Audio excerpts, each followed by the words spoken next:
નમસ્કાર દર્શક મિત્રો, જનાર્પણ ન્યૂઝમાં આપનું સ્વાગત છે। વિઝાના નામે છેતરતો મહાઠગ દિનેશ આનંદ પોલીસના હાથે ઝડપાયો।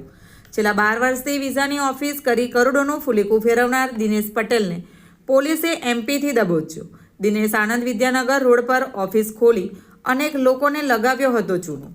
આનંદ પહેલા અમદાવાદ અને ગાંધીનગરમાં પણ કરોડોની છેતરપિંડીના ગુનામાં પોલીસના ચોપડે વોન્ટેડ હતો।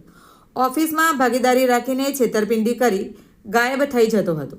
અગાઉ પરિવાર અને અન્ય લોકો સાથે ભાગીદારી કરી છેતરપિંડી આચરી ચૂક્યો છે ઠગ। આનંદ પોલીસે 1 મહિના સુધી ઝીણવટભરી તપાસ કરી ઇન્દોરથી મહાઠગ દિનેશ પટેલને દબોચ્યો હતો। લાખોની રોકડ પણ પોલીસે કબજે કરી હોવાનું બહાર આવ્યું છે।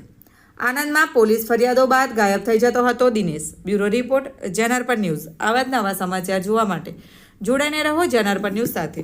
અમારી ચેનલને લાઇક કરો, શેર કરો, સબસ્ક્રાઇબ કરો। ધન્યવાદ।